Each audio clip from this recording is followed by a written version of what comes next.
Thank you very much, everyone, and welcome to this short business meeting of the IJB. I appreciate your attendance following the development session earlier. The first item on the agenda, and you will notice very helpfully that Fiona Curry, the clerk to the committee, there is a link when you hover over the pages, which will take you to that section of the agenda. So can I ask if we have any apologies, please, Fiona? We have apologies from Richard Williams. Thank you very much. And are there any declarations of interest, financial and non-financial, in any of the items of business for consideration today? I'll take that as a no. Apologies, could I just do a quick roll call just to check I've got everyone present, please? Certainly, Fiona. Thank you. I'll call your name, and if you could indicate whether or not you're present. Shameen Akhtar. Present. Neil Gilbert. Present. Thank you. Susan Kempson. No. We've got Fiona O'Donnell, our chair. Patricia Donald. Fiona Ireland.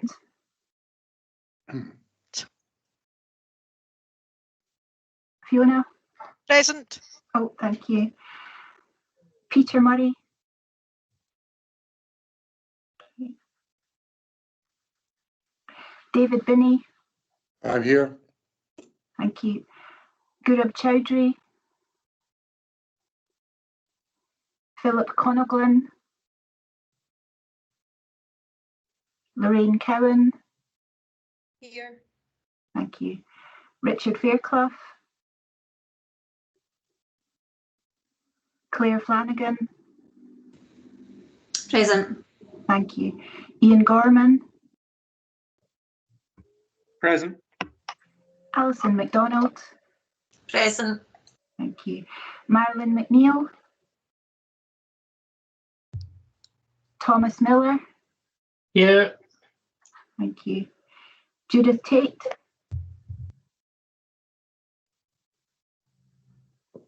John Turville.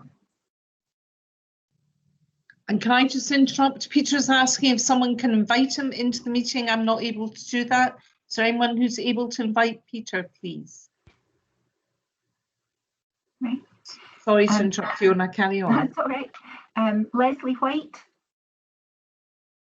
No. Paul White. No.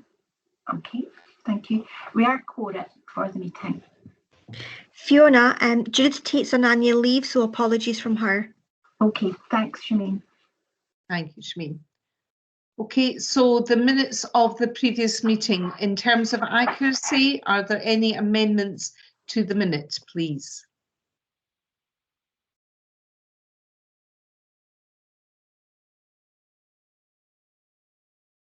Okay, the next item on the, so those minutes are agreed. I'll wait for any dissent. Okay, those minutes are agreed. Is that adequate for your purposes, Fiona? Yes, thank you, that's fine. Thank you. Are there any matters arising from the minute of 25th of June, please?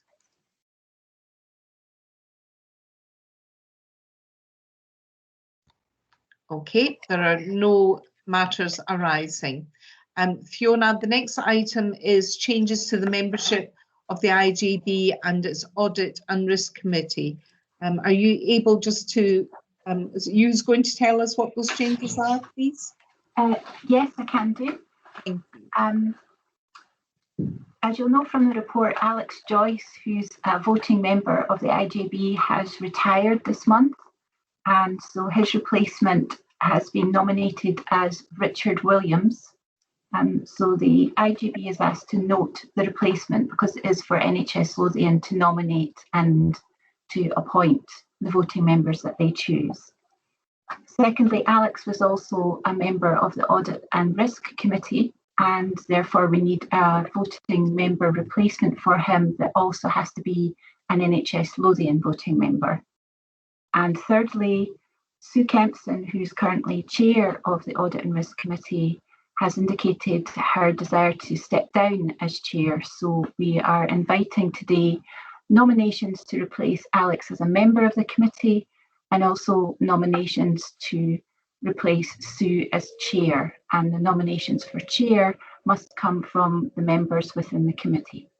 So if we could take, I suggest we take nominations to replace Alex first and the membership, and then we take the chair second. Okay, we have a nomination of Richard Williams. Are members happy to approve that, or are there other nominations to be made? Agreed? Agreed. Excellent, thank you very much, and just put it on record. We would need thanks. Is that for the membership of the committee, Fiona? It is, yes, Fiona. We need a seconder for Richard as well, please. Right. Okay, so I've proposed him. Would someone second him, please? I'll second him, Fiona. Thank you very much. I think that was Peter Murray seconding. Okay, thank you, Peter.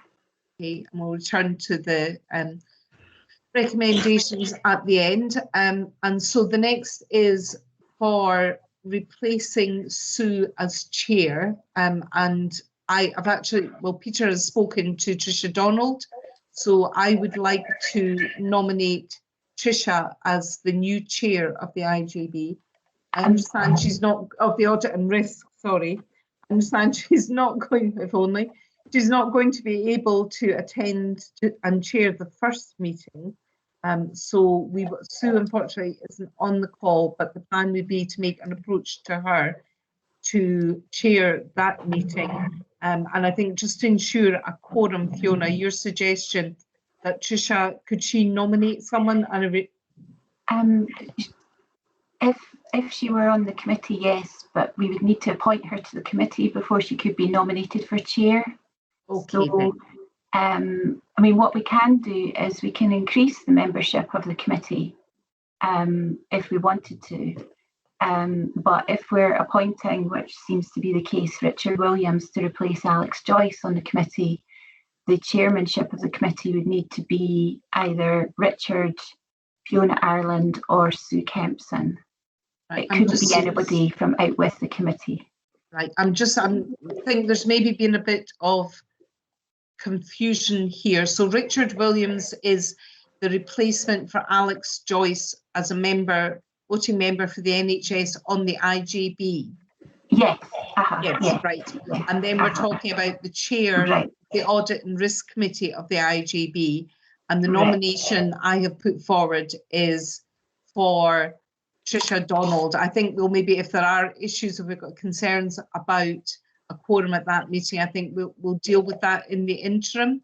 So if I could ask for a seconder for Tricia Donald as chair of Audit and Risk, please. I'll second it, Fiona. Peter Murray. Thank you again, Peter.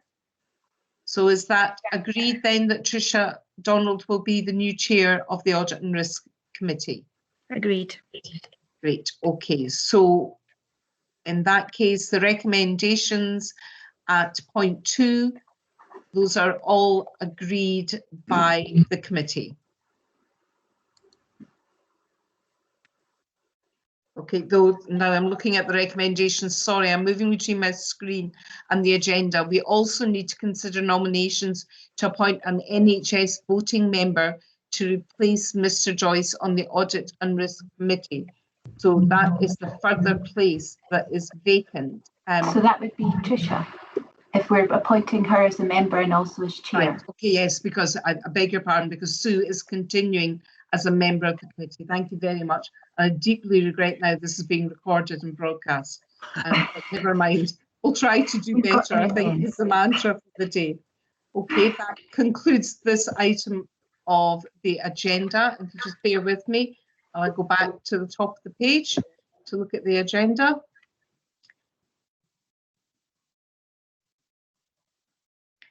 And the next item on the agenda is Healthcare Governance, SBAR, report by the Chief Officer of the IJB.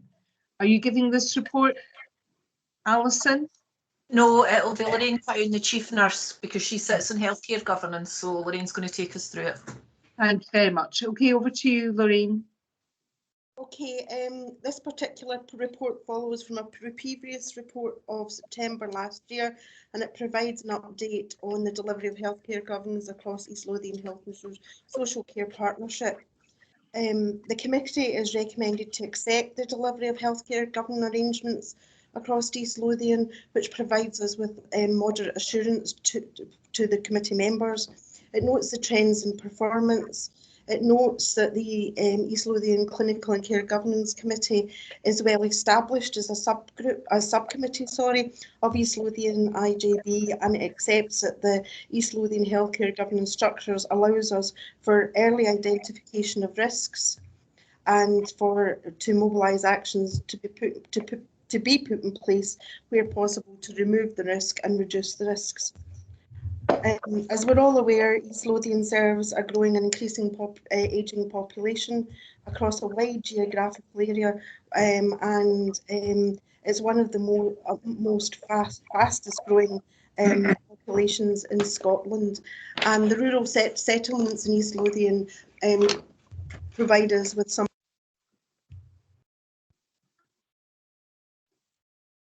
Sorry, Lorraine, we seem to have lost you there. We got as far as provide you with some. The rural settlements in East Lothian provide us with some travel difficulties and challenges whilst we're delivering our services. I think we're all having technical difficulties today. It seems to be one of those days that we're jinxed. The partnership is responsible for delivering both health and social care services, and these include primary care services, community services, acute outpatients, and the new hospital has provided us with an opportunity to expand the range of services, as we heard in the previous meeting, and has allowed us to transfer some of services from Edinburgh hospitals here to East Lothian. The services are led by and managed by the core management team, and it covers a wide range of services from district nursing to adult social services, our AHP services, and day hospital, and they're all listed under item 313 there. We've got good systems in place and processes throughout the partnership to ensure that we are monitoring the delivery of patient-centred care, that it's safe, effective through our operational management structures, which then have clear escalation routes back up to our health and social care core management team.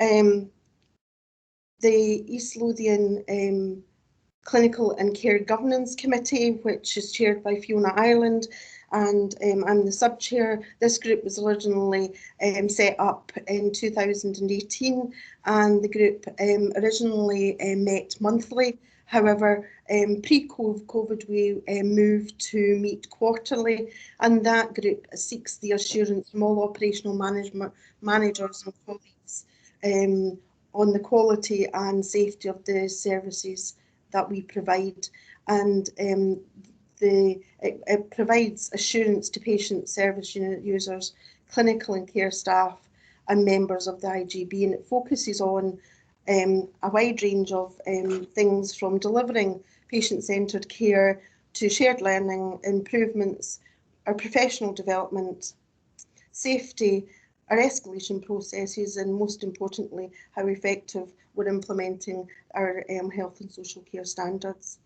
It has maintained its assurance process since, as I said, the introduction in November 2018, and the assurance tools developed in support of the work taken into account currently, the health and social care standards, etc. But it also examines the scrutiny of the care inspectorate and HIS reports that go that are discussed at the healthcare governance meeting.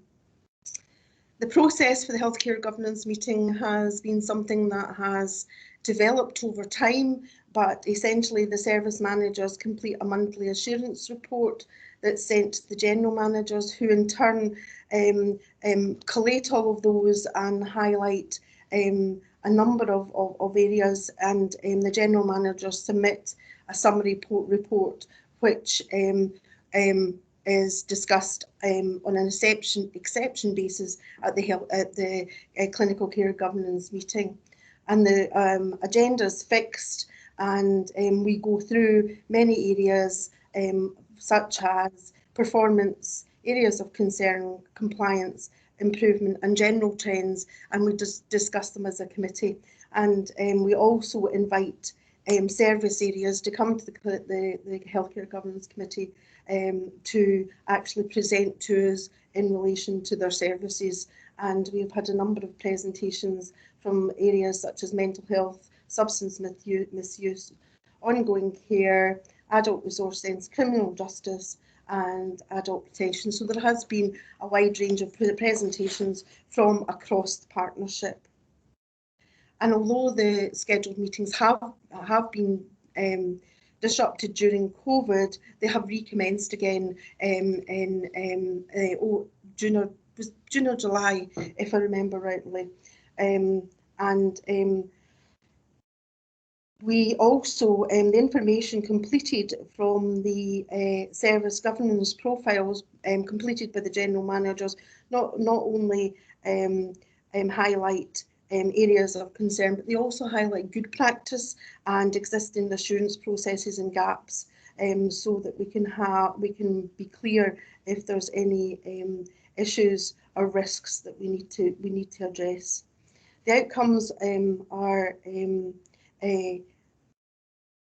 outcomes of all service inspections are a standard item. So any inspections such as inspections to our council care homes, or any audits, like we had an audit with our home care service way back in February, all of these reports go to the Clinical Care Governance Committee and are lodged at the Clinical Care Governance Committee, and we discuss them at the Clinical Care Governance Committee, and we get regular reports of updates as to how the recommendations have been actioned and what improvements have been made. In terms of complaints, chart 1 there illustrates the complaints over a 23-month period of time, and demonstrates that we get on average 3 complaints a month. The complaint reasons for complaints are very varied and centre around mainly poor communication, environmental issues, unfortunately staff attitude and behaviour has been a feature on our complaints.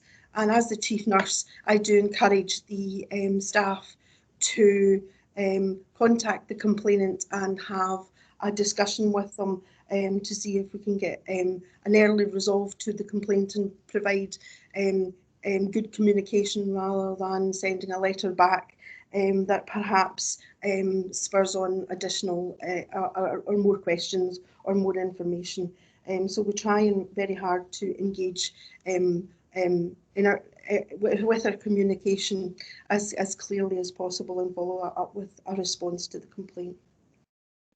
In terms of adverse events, NHS Lothian adverse event policy and procedure is followed by the use of the DATEC system, and the monthly joint senior management team reviews all adverse events, and the table chart 2 there demonstrates the reported adverse events across the partnership over 23 months, and they averaged 81 a month. And there has been periods where there's been a spike, but that's always been followed by periods where there has been a reduction in the complaints. And chart 3 in your report illustrates the top 24 categories of adverse events, and these falls being the greatest number, with violence, aggression and abuse, and followed by medication errors. For falls and pressure ulcers and violence and aggression, we have standard actions which we seek to prevent the harm and to reduce these events, and that's described in your report there.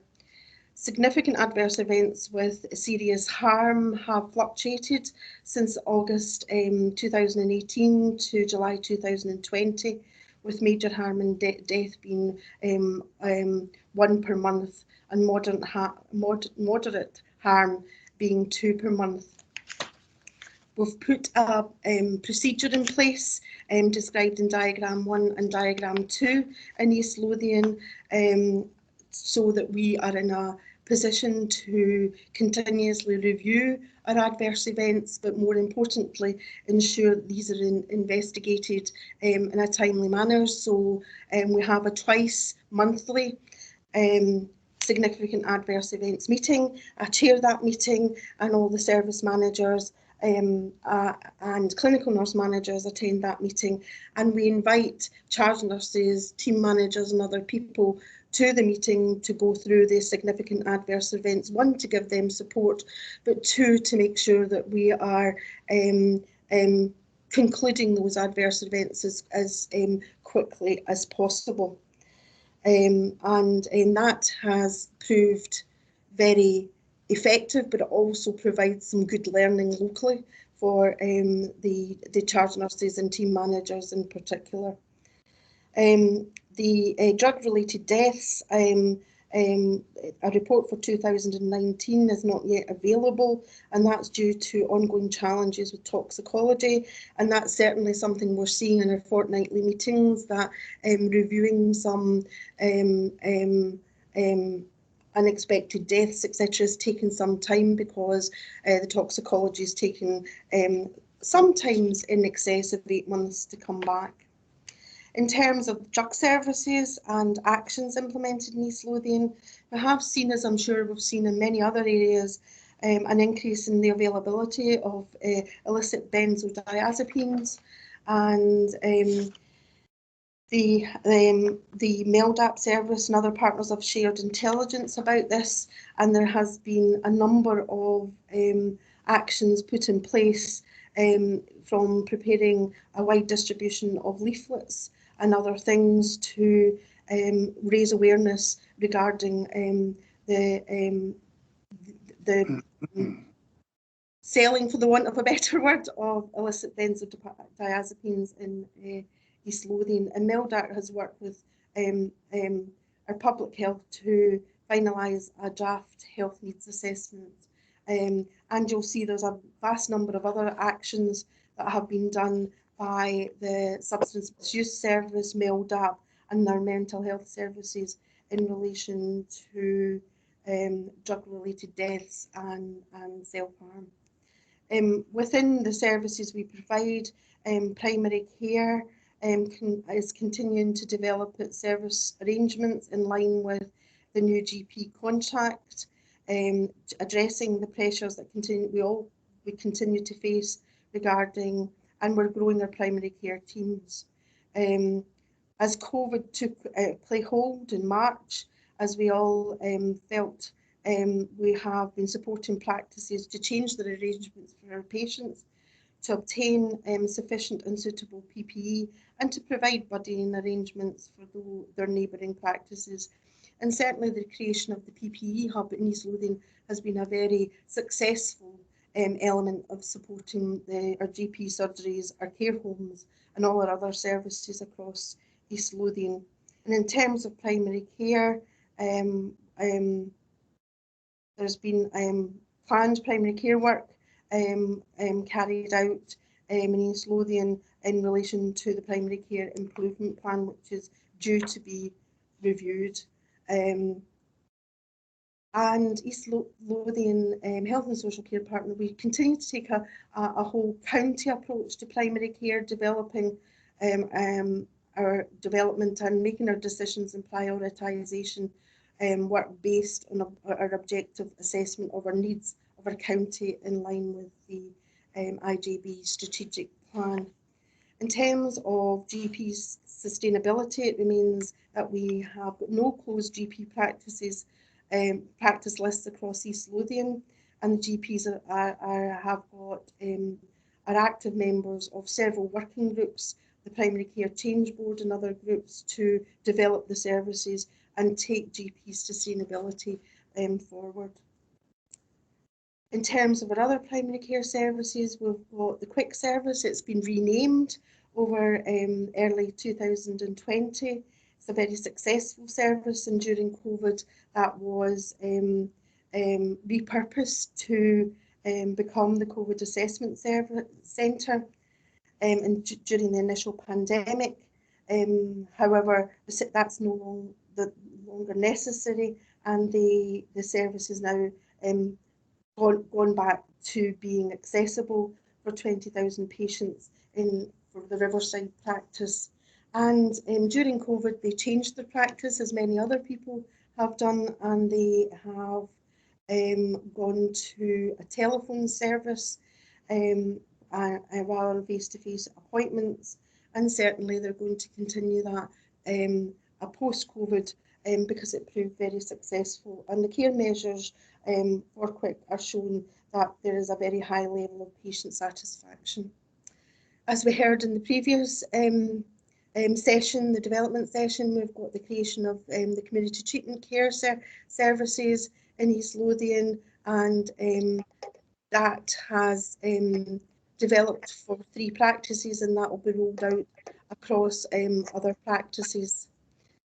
We've developed ways of working during COVID, and those will continue, particularly with video consultations, internet-based access approaches, and it's been very successful in managing care services, in particular for mental health and NSK. I wonder, Lorraine, I'm just conscious of time, and I'm sure everyone will have read the report, and I've got some questions coming through. Is there anything you feel that isn't in there that you need to draw our attention? Would it be okay just to draw your remarks to a close then, so that we can move on? I mean, there's a huge amount, I think, in terms of a report from that particular committee. I mean, the quantity of the work that's going on is really impressive to see all of that captured there. Fiona, can I just ask, I think we've lost Neil Gilbert. Are we still quoted?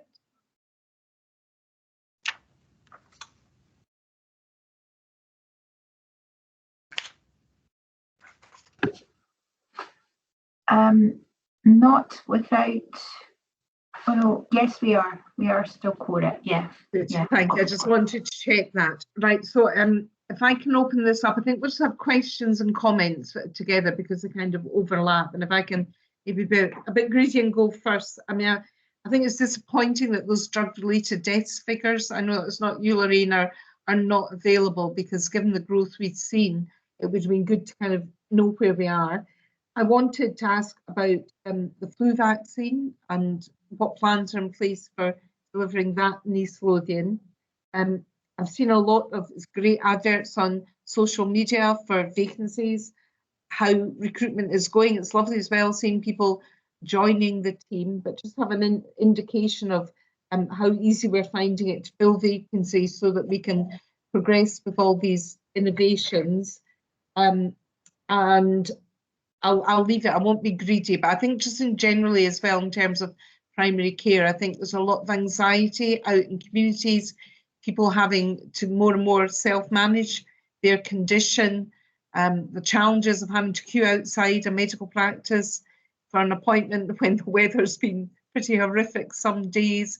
So kind of any indication on safe, remobilisation of some primary care services. So if I leave those, and then I'm seeing that I've got a number of people, a mixture of hands up and chat wanting to speak. I've got Peter first, and then I'll bring in Alison, because I think you've maybe got some responses, Alison, and then I can see Shameen. I'll get my list of everyone who wants to speak. Thank you.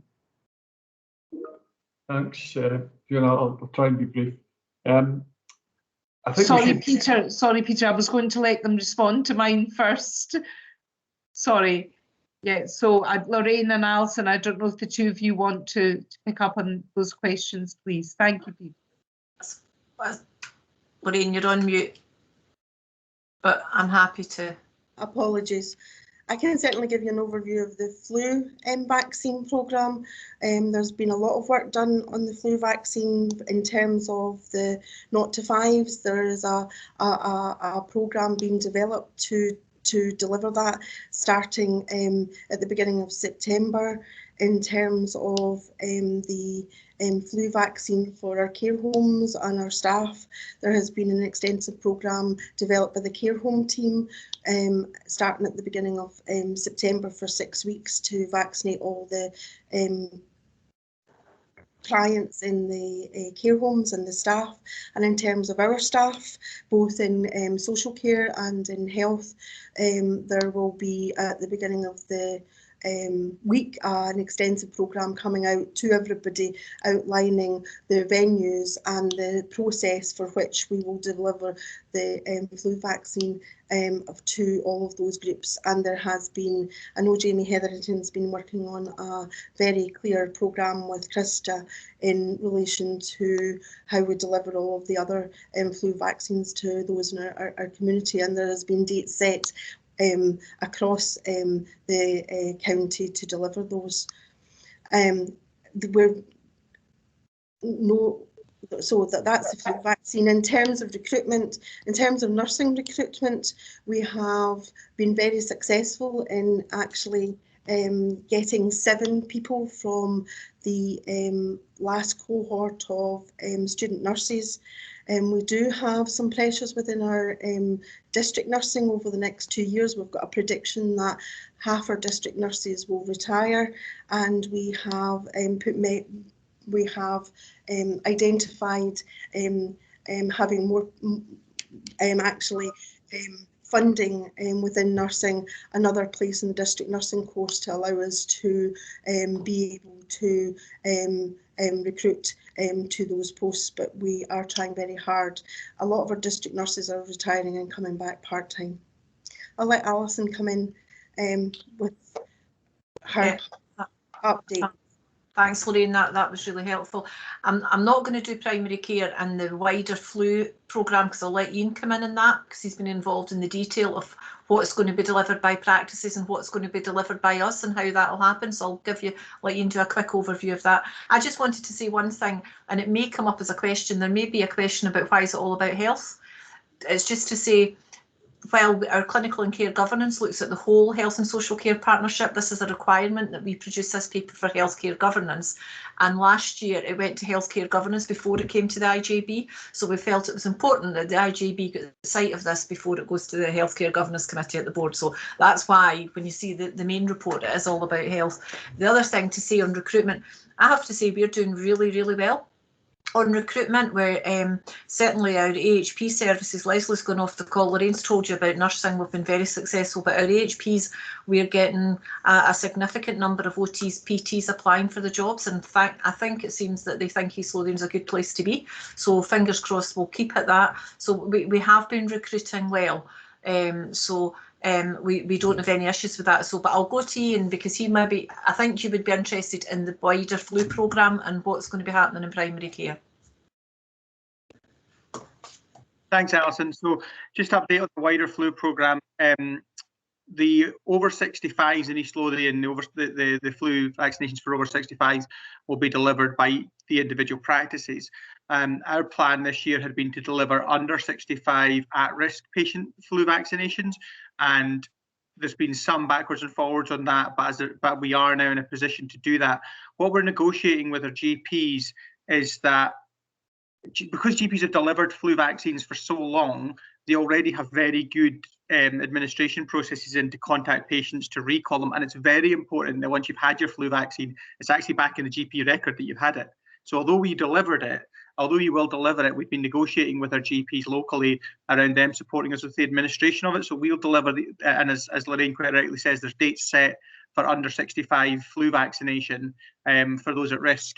It'll likely be your local GP practice who'll be in touch with you to actually say, please come to this venue on this date. And East Lothian Council have been extremely helpful in giving us access to venues like schools and other places that are big enough to let us take large numbers of people through safely under COVID restrictions. The one additional complexity around flu is that the government has increased the cohort to be vaccinated this year to include over 50s. So we are still in the process of working through exactly how we would be able to deliver that, because it's another, several thousand people for us to vaccinate. It doesn't have to be the GP who takes that forward, but I think what's most likely to happen in East Lothian is that we will look after we deliver flu for using the existing dates that we've got for the over 65s at risk, who, given the fact that there's been changes in uptake nationally and internationally in flu, I think it's really important that we prioritise those who are at most significant risk, because those at this group will also be the ones most severely affected. So what we would likely do is then do a range of mop-up sessions in December and January, where we would also look to get some of the over 50s and over 55s vaccinated. And similarly, if the GPs are able to get their over 65 cohort done by that timescale, then hopefully they'll be able to work with us. And there's some negotiation going on to make sure we can facilitate that well between both areas. But I have to say, it's been a really positive experience across East Lothian over the last few months, because I think we've all taken the view it's not easy and there's a lot of work to do, but we just need to muck in and find ways to do it. On primary care, I think there needs to be, we're working very closely with all of our GP partners, and we're trying to understand where we are in terms of balance of risk, but I think there needs to be an understanding of the reality of where we are with COVID. And I think, quite rightly, people are just starting to say, well, I've been getting managed remotely or via telephone for months now, and it's time that I just come in and be seen face to face, because that's what I want. And I think the reality is we're not going to return to that. We're well placed as a partnership because of everything we learned through some of our services to deliver remote services. And I think there's advantages in some of the big geographic challenges we had pre-COVID, because people wanted services physically close to home, so physically in the same town that they lived. But actually now such a significant proportion of it is done remotely that there is real advantage in us having more centralised models of delivery. So the primary care change board is the place where that's really getting talked through in terms of our primary care improvement plan, and we're trying to make sure that we're capturing the level of need and putting in place services that meet that need. But I think it is a situation where the development of the development of the needs for the population is very fast and very hard to monitor, and it's difficult to get through the noise of people just complaining because they're unhappy with people who really need support fast. Our ambition and what we're trying to work with our GP partners is, first and foremost, if a GP practice is genuinely struggling, please put their hand up and tell us, and we will come and try and do what we can to support them. But secondly, if there is we're trying to mobilise all of our primary care improvement plan resources as fast as possible and out to as many practices as possible, so that we don't have the same delays that we had in the system pre-COVID, while we try and sort out a situation like we had with mental health, where it would depend on your practice whether or not you had access to part of that service. So instead, trying to make it as open as possible. So that the primary care change board will oversee a lot of that, but through primary care oversight and then on with the primary care change board as the next date, we're going to be setting out effectively scorecards to say this is the practice and this is the level of service that's currently there, and trying to work with the practices to understand where we are. Just as a clear point here, at the moment every practice in East Lothian would be reporting as level 1, so they're all functioning as practices, but they're still all primarily doing appointments by telephone. And I think we need to be realistic that that's unlikely to change in any significant way in the coming years. And there's probably a lot of community education required and a lot of working on pathways to allow us to make people feel that they are getting the service they need. Thank you very much, everyone, for those very full answers. Peter, your hand went down, and Shamin, your hand's gone down as well. Are the two of you still wanting to ask questions? I do. I put it in the chat, Fiona. All right, sorry. It's just between having to monitor the attendees to see who's hand up and the agenda and the screen. I'm not managing the chat as well. So I'm not sure if Ian, if you can see that in the chat. And then what I'll do is, Shamin, I'll bring you in just now while everyone has a chance to see what was in the chat.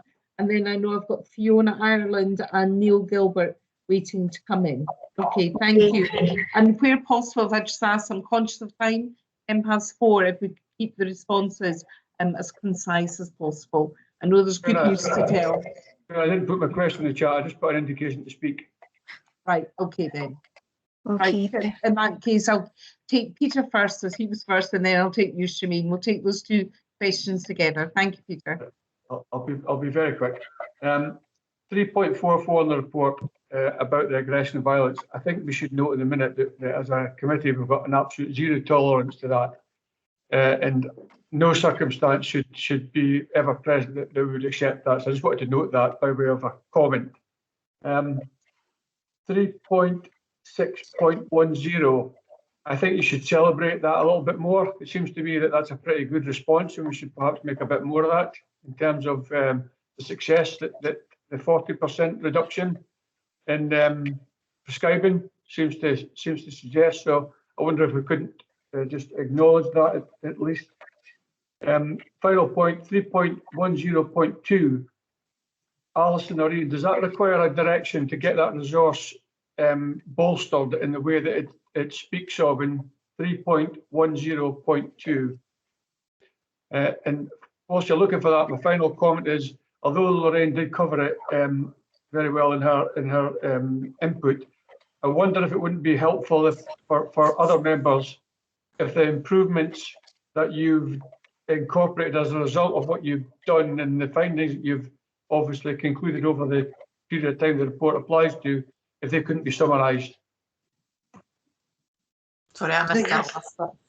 I think that's a great suggestion. Summarise it. Mary Sharp doesn't seem to be here from the Courier today, which is unusual. So maybe something going out to the paper just to let them know what was in that report. I'm going to take Shameen now as well, and while people are sort of preparing their answers for the bits that were questions. Thank you for that, Peter. Shameen. Okay, thank you, Fiona. Thank you, Lorraine, for your report. It was a follow-up on the drug-related deaths, and you've mentioned that there were some delays in toxicology. Do you have a rough idea of when we're likely to get that level of detail through? And it's good to see that MELDAP are using local intelligence and carrying out work locally in this area. And I just wondered if you had an idea when that level of information might be available. Yeah, because that forms part of the Chief Social Worker's annual report as well, that data usually. Thank you, Shameen. Okay then, so we start with Peter's. Alison. Yeah, I'll probably pick up most of those questions, but maybe Ian or Lorraine want to come in. On Peter's, I don't know that it needs a direction around 3.1 or 3.10.2 because Leslie has done quite a bit of Claire Flanagan, if she's still in the call, will say Leslie Berry's always after more money and increasing her services. So Leslie has actually rejigged some of her community services to allow us to do different pathways. So I think it's been a really good case of the community OTs and the council and the health OTs and the physios all coming together into localities.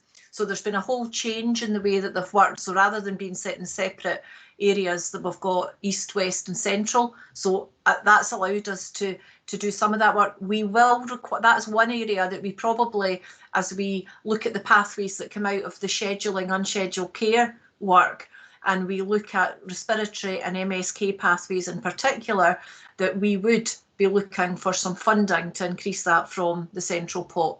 So we'll watch that space, Peter, on that one. Shameen, your question around drug-related death is really interesting. I think we will see an increase, and there was a discussion earlier today at our COVID meeting with the council management team and police and MELDAP around how we are going to be having a multi-agency discussion in the very near future about any processes that we can support each other and put in place. So it is an area of interest, and it's an area that we will be absolutely involved with as we move forward. So hopefully we'll get that information very soon. Thank you, Alison. Anyone get anything to add to those? No, excellent. Okay then, I'm going to take Fiona Ireland, and then Neil. Welcome back into the meeting, Neil. Thank you for trying, and you'll see that we're on item 4. So when you come in, we'll just check that we're on the right item for you. Fiona. Thanks, Fiona. I just wanted to make a couple of comments as the chair of the Clinical and Care Governance Group, and to commend the content, obviously, of the report that we're taking to healthcare governance, but particularly just to highlight, perhaps doesn't come through in the report, but any issues that when we have these reports from each of the services into clinical and care governance, any of the issues that appear to be unmitigated risks or concerns from the teams, the clinical and care governance will then raise with usually Alison as the chief officer, and so far anything that has been raised has been resolved before the next meeting, so we're comfortable that things are being resolved. We've also taken issues outside of the IJB where the obstacle might be a corporate service, and rather ironically the last one was one of my own services from my day job, but we were able to resolve that quite quickly as well.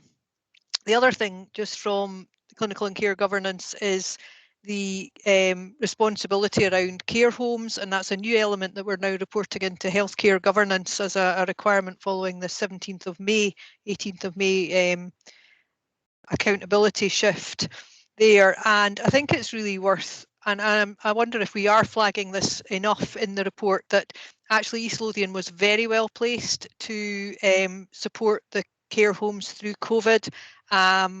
It had an extensive existing team that was well, we were in a much better position than many of our colleague partnerships. And I think we should really celebrate that, and the fact that as an IJB through COVID, we've agreed to fund the extension of that team. And I think these are really positive steps that we've taken under the circumstances that we were in, and I think we should be sort of really flagging those up as positives. That's great, Fiona. Thank you so much. And I think it has been a huge benefit to have sight of the report today. What I'm going to, as there weren't any questions in yours, as you probably know this report in more depth than any of us, and what I'll do now is bring in Neil Gilbert, and then Trisha's waiting. Shameen, your hand's still up. Do you want to come back in? Fiona, that should be up. I know this whole new etiquette. Right, okay then, so I'll have Neil and then Trisha. Hi Fiona, thank you. My question is around paragraph 366, suggesting there are no closed GP practices in East Lothian at the moment. But at planning committee, we're often told that several are close to being full. How close are some of them, and which ones are in particularly close to being full? I'm happy to come in on that, Fiona. We have not had a practice with their list closed. I think it's at least 2 years, Neil, and possibly 3. And we've had no indication from any of our practices that they're getting close. And we would have that indication through primary care contractors organisation, as well as our own local meetings that we have with our GP colleagues. So we've had no indications that that's the case. Okay, thank you. Yeah, so does that include North Berwick, because it's the one that's suggested most often that it's close to being full? That includes North Berwick. I think what we would say, and I will say, is that some of the facilities, as touched on in the discussion earlier on about directions, we know we need to re-provide the facility at North Berwick. It is very full, but that doesn't mean to say that they're closing their list. And I know there's been a lot of discussion, especially around planning, about what, for example, the new care village will mean to the GP practice. So that's a kind of it's a concern that when you put more and more onto GP practices, that they will get overloaded. But at the moment, that there are nobody that's given us that indication. But I would also say the other thing, it's not all about the GP practice, it's about the whole primary care world that gets overloaded when we have new developments. It's about the health visitors for the youngsters, it's about district nursing, and it's about our mental health services. So it's GP practice is part of it, but the whole primary care world is really quite top heavy. Yeah, and we've got the expansion at the harbours in Cockenzie, which will be really welcome, I think, there. Okay, next it's Tricia. Hello, and sorry for delays in arriving. Just two quick questions. One is about the flu vaccinations. There's a big publicity today about the poor uptake of those with chronic disease management, you know, the under 65s at greatest risk. And Scotland had 15% was the worst of the whole of the 4 nations for the take-up of flus in this group. So the question is, how are we going to try and encourage more of that at-risk group to take up the offer of the vaccine? And the second question is about the transfer of workload from secondary care to primary care, particularly with the changes in outpatients and the request for more diagnostics to be done nearer to the patient's home, which will put a stress on primary care. So obviously the CTACs will help with this, but we need to just be aware of the tensions there of shifting workload. Yeah. I'm happy to come back in on that. On the under 65s, I suppose the one thing that we do hope in East Lothian this year, with the increase of the health and social care partnership working really closely alongside our practices, that we will give additional opportunity for people to come and get their flu vaccine. So I think we've had really good engagement with the practices on how we can do opportunistic, but also how we can put more into the system that will give people more opportunity. So, and I think again that will come down to the communication strategy, and we will, once we get the date for the vaccines to arrive, we will be out there and we will bombard everybody with it. So we will do our absolute best to get as many as possible. It's crucial this year with COVID that we get that message out and we encourage people to come for their flu vaccinations. The other point, the point you make is really important, and I heard it made by one of your colleagues recently around the shift of the shift of the work from secondary to primary care, especially around the unscheduled care, the scheduling of unscheduled care, and we really need to be mindful of that, because a lot of the MOU for the GP contract has been about shifting the workload from practices to partnerships, so that we've got the expert general medical staff. So it's about that part being different from shifting from secondary care through the scheduling of unscheduled care. That's putting more work into the primary care world, not taking it away. So I think we need to be very alert to what you've just raised there, and we need to make sure that our CTACs are delivering for practices. And I don't think, Ian might correct me, but I don't think we've quite worked out the flow of testing from secondary to CTACs back to GP practices. So I think we do have a piece of work to do in that, Patricia. Absolutely. Thank you. And just before I bring you in, Ian, Tricia, I must say that I'm finding locally that community pharmacies are being very proactive, encouraging people to take up a flu vaccine, and I'm certainly having one for the first time this year. That's not just about my age. Okay, Ian. Okay, so I think on flu, you're absolutely right, that we need to focus on the uptake, and that hopefully working in partnership will give us a good opportunity, and things like CTACs will be a chance to say, well, actually, you coming to the one appointment on a Saturday in September or October is no good for you, but if you couldn't make it, here's another place that you can go and get it. And that's one of the other things we're hopeful we can work on with the GP practices. But the other thing we've been told is that Australia saw a much bigger uptake this year in their flu campaigns because people are mindful of vaccines. And the other point on flu that we're all kind of hopeful of really is just crossing our fingers that all of the precautions that are in place because of COVID will help to some degree with the spread of flu when winter comes around. So there are bits there, hopefully, that will be checks and balances. The other point, which is just on the shifting of care, especially for the unscheduled care side, I think it's really important that we find a way to count it, because what I worry about is incremental creep into GP practices. In a world we're in at the moment, people are talking about workload changing, but actually, if you take mental health as a fantastic example, the benchmark we might have used a year ago for access to mental health in primary care is irrelevant. So I think for us, there's something about working out how we capture all of these new interactions by phone and actually quantify the amount of work that's coming through practice. Because what we're hearing is duty doctors with 50 patients a day. But actually, we're not seeing this is what the practice was doing 6 months ago or a year ago in terms of volumes of work, and this is what it looks like now, and this is how it's changed to make doing that much work so much more difficult. So I think we really need to get better in quantifying the amount of work that's involved in the acuity of the patients that are being managed in primary care to then actually show why the resources needed to manage it.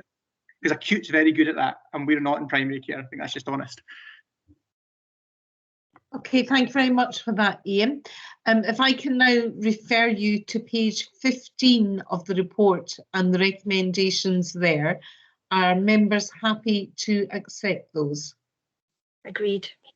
Thank you very much, everyone. And thank you to everyone involved in delivering all of those services. It's really so impressive to see the range of work and, you know, in the most difficult situations that people are delivering. The next item on the agenda is item 5, which is the annual performance report. Paul, are you going to be speaking to this, please?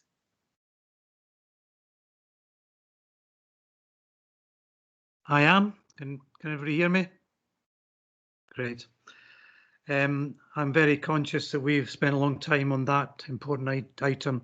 The annual report, I guess, follows on very logically from a reflection on the various things that are described within the healthcare governance report, and describes in more colour many things that have been done over the last year within the teams across the partnership. I'm not going to go into great detail. The report is there for you to read. It is an attempt this year to try and remain brief and describe the services that we've focused on through the year and the outcomes of those services.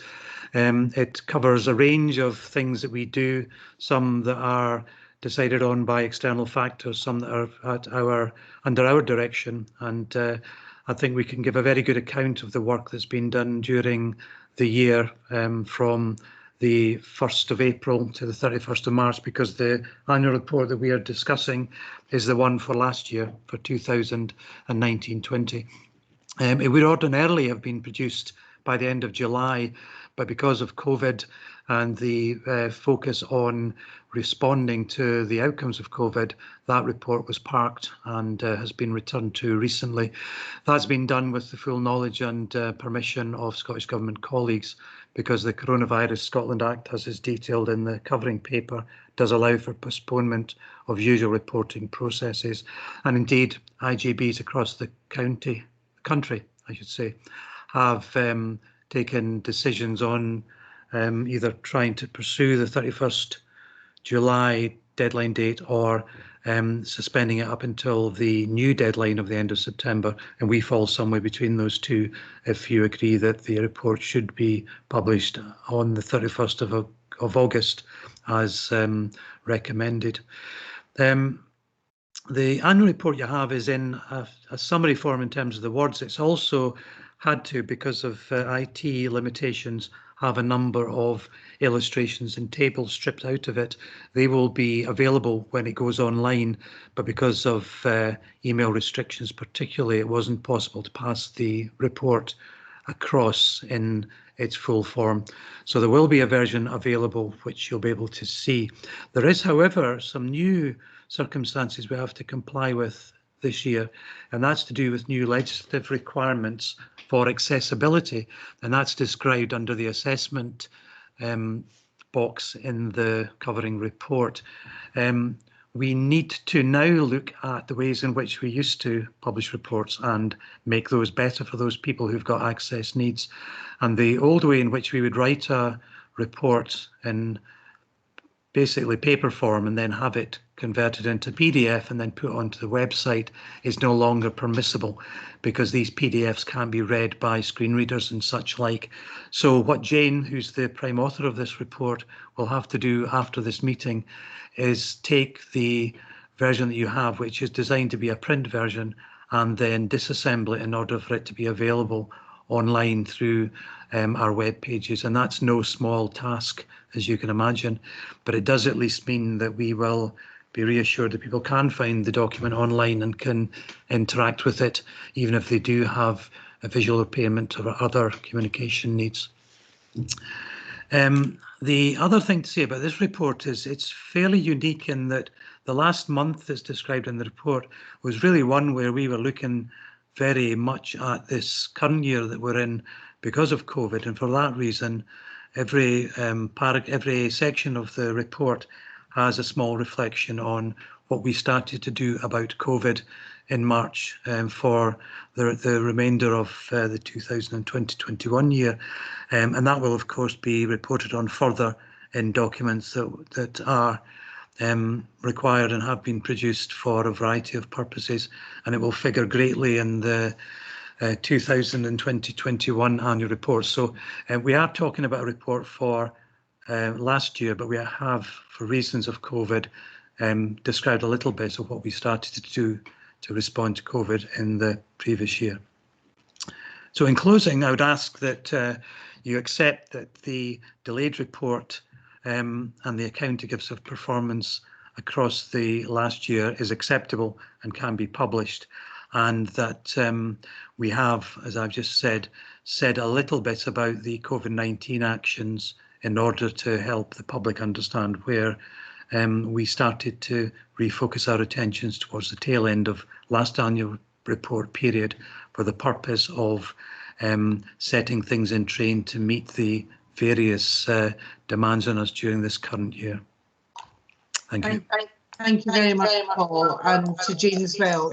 Can I maybe ask, you maybe mute, Paul? I think that was what the echo was. Are there any, Peter, Shameen and Tricia, I can see all your hands are up. I'll start with Peter with a comment or a question. Thank you. I think Shameen and Tricia were both in before me if their hands are still up. Oh, right, sorry, but they put their hands down, Peter, so okay. There you are. You've got a clear run in. Thank you. Thanks, Shameen and Tricia. Paul, I've only read it once, so my comments are going to have to be pretty light. So forgive me for not having gone through it as thoroughly as I might ordinarily have. But just a couple of comments.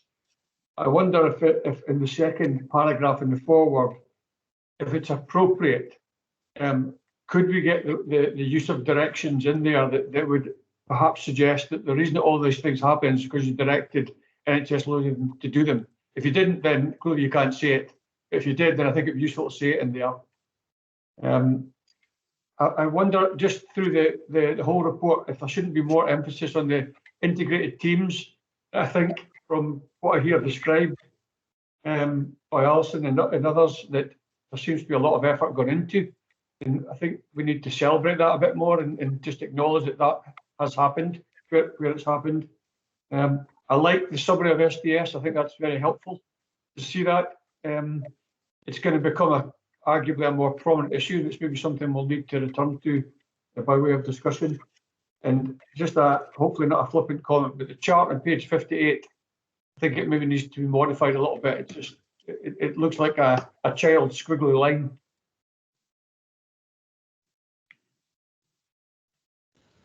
As everybody rushes to page 58 now, Peter, to see what the squiggly lines are. I know. I certainly am. Paul, what's the timeline? I mean, I can just check with everyone that all Peter's comments, recommendations in terms of change and additions, that we're happy with those. Is that something that can be done now? It's certainly something that could be done, yes. The timeline is that we were aiming for the 31st of August. The actual final deadline is the end of September. We were trying to get ahead of the pack, but there's no reason why we wouldn't make those changes. They aren't big changes to make.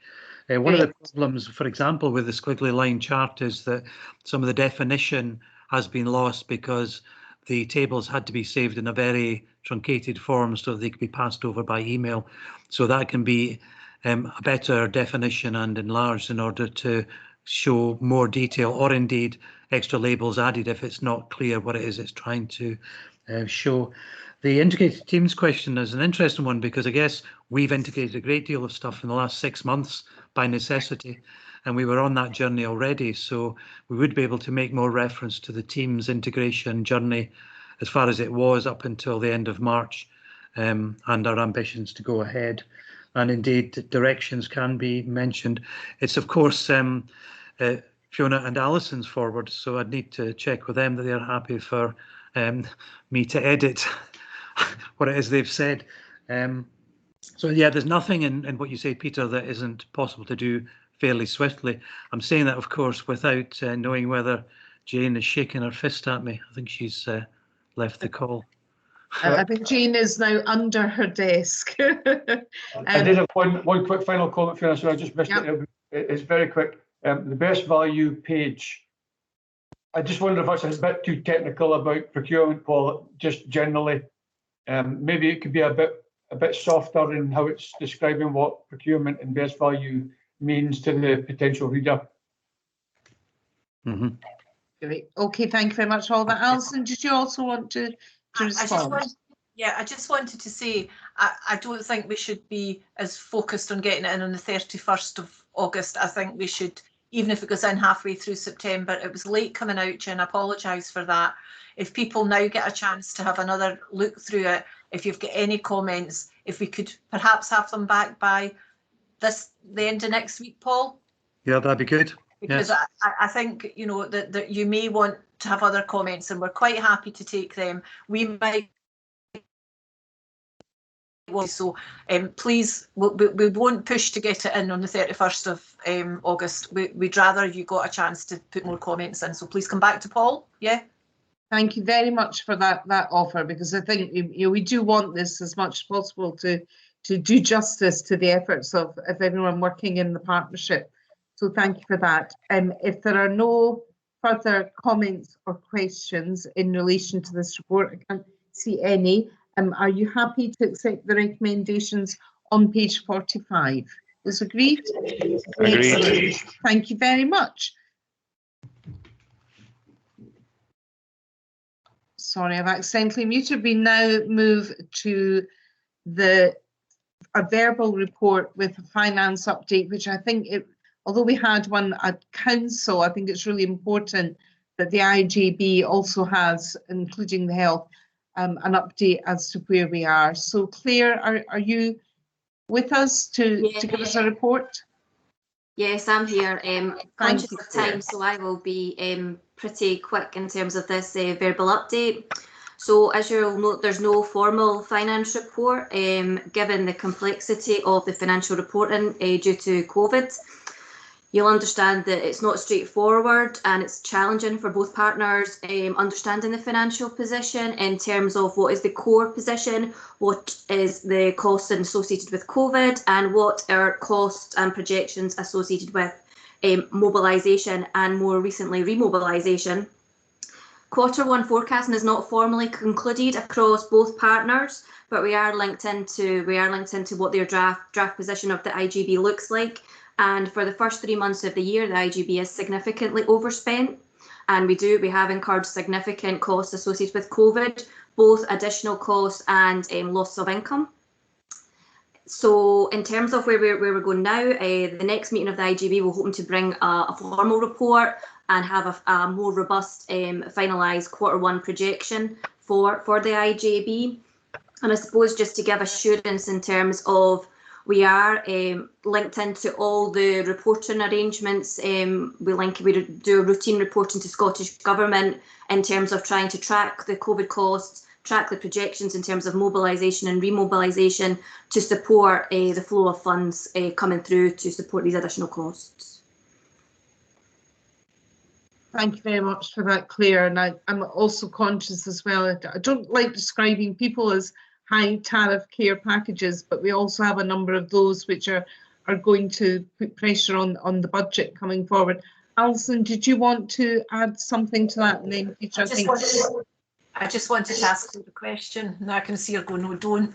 I just wanted to ask Claire a question. If it wasn't for COVID, so I know that you've diligently tracked our COVID costs both through the health budget and the social care budget. If we didn't have those COVID costs, so what we're hoping to recoup, what would our position be looking like? So in terms of what we've tracked year to date, yeah, if we were to get fully funded for all the associated COVID costs, we'd probably be closer to a break-even position across the whole of the IJB. That's fine, thank you. Thank you very much for that. Peter, you got a question or a comment? Yeah, a question. Forgive me for those obviously that weren't at the F&R meeting yesterday of NHS Lothian, but at that meeting there was a table where the savings of each IJB, including ours, were shown, or the anticipated savings were shown, and clearly we were well off the anticipated savings at the point of the report. I then asked the question, Claire, whether or not that was as a result of COVID, to which the response I was given was it was not a direct response of COVID. So how is there a mismatch between the COVID additional spend that you've just summarised in Alison's question and our current off-beam savings plan that was anticipated before COVID arrived? So I've not seen the exact schedule that you're referring to, Peter, that went to F&R, but I can definitely try and get a copy of that and try and understand it a bit better. But there's a difference between your projected savings plans across both the Health Board and the IJB versus the cost that you can see in relation to COVID. Some of our savings plans have been affected, given that the officers in the partnership were directed to deal with the pandemic. So the focus hasn't been on pushing forward a lot of the localised savings plans. But I can definitely take that. I'll try and find that schedule and come back to you with a fuller answer if that helps. Okay, one other quick one, if I can. Okay, Peter. What's your anticipated future assessment of the care home costs that have been as a result of ensuring that the hospital wards are as empty as they can be in relation to East Lothian, and how sustainable are they if they're additional? I'll maybe let Alison come into that one first before. I think that the thing for East Lothian is we really weren't in a position where we had to buy a lot of beds for delayed discharge patients, because we didn't have many delayed discharge people in hospital, so it wasn't a focus for us. As the IJB will be aware, we commissioned some extra beds in Lucky House, and we commissioned some extra beds in Haddington Care Home. The majority of those beds were used for people in the community whose care packages were starting to become fragile. So it wasn't as a result of hospital discharge, but we have had some sustainability funding through, and we had that through health. And at the moment we have I think I'm going to look at Claire and think it's about 1.2 million. So the sustainability to the care homes, so we are paying 80% of their voids according to the sustainability principles by Scottish Government. So we are paying, but we've got a fund there to pay that. So that is funded, and it's possible that we'll be able to fund those beds out of that fund. So we're not actually, the actual care home part of it hasn't cost the IJB really anything at the moment. Claire, am I saying that right? Yeah, so to date we have, as an IJB, we have had our share of the national release of 50 million, and then our share of a further release of 25 million. So we're sitting with about 1.4 million at the moment. We are supporting care homes and all other external providers through the sustainability principles that came out via Scottish Government and COSLA. I think it's likely that they might get extended. So that funding at the moment we've kind of kept back to support those payments in the first instance, and then with a further review in terms of what other costs within social care that funding could support. I wonder if I could ask Claire, in terms of that funding for the sustainability of care homes, we had a report at the planning committee where we were told that we currently have 100 empty beds in care homes in East Lothian, with a new care home in Hampton that would rise 132.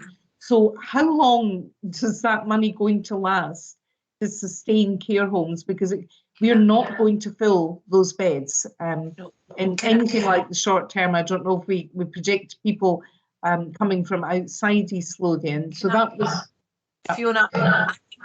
I can maybe answer that in that the sustainability payments aren't for new beds. Sustainability payments are to support care homes at the level they were on a 3-month period before COVID. So if you had a 60-bedded care home but only normally had 52 people in it, the sustainability is based on the 52. So if you've got a new care home, you weren't sustainable January, February, March. So we're not looking to. So it's about previous. It's the same as their PPE expenditure. We need to see what the PPE was this time last year and compare the difference now. So we've got a very strict, very clear criteria against which we pay that money, and new care homes are not on that. Okay, so if the occupancy level doesn't increase in our existing care homes, how long will those sustainability payments last to keep them going? It looks like, I'm looking at Claire, but I think it looks like they're now going to taper them down so that care homes don't fall off the edge of a cliff. So it'll go to 75%. It'll go to 50%, it'll go to 25%, and through that time, our commissioning team will be speaking to care homes to talk about their models and how they're going to develop the business acumen to actually ride this out. Because I think, Claire, I'm looking at. I know she doesn't know I'm looking at her, but I think November's what I'm hearing, end of October. Yeah. So at the moment, the principals are only up to the end of August. So that's at the moment. That's when this sustainability process would cease. But there is papers going via COSLA tomorrow, I think, to look at extending it to the end of November with that tapering off. Thank you very much. And then just finally, I don't know how much you can say about this. Did you say we've received so far in total 1.4 million for additional COVID costs? And is there a rough amount you can give us, just so we understand roughly what the gap is just now between what we've received and what we've spent in terms of COVID-related expenditure? It's difficult to give you an exact figure, but I can definitely say it outweighs our 1.4 million. If you look across the whole of the IJB, both our health, core hosted set aside and our social care budgets, it definitely outstrips that in the first 3 months. Thank you. I realise that was a tough one. Are there any other questions or comments? Okay, well, thank you so much, Claire, for giving us that update. And as it was a verbal report, I'll just ask members to note the content of that. Thank you very much for your attendance today. And please, don't hold back if you have suggestions in relation to the annual performance report. It's really good to know that we've got a bit more time to feed into that. And thank you for bearing with us through the development session and the business meeting today. And stay safe. Okay, take care, everyone. Thank you. Bye-bye. Thank you. Thanks, Fiona.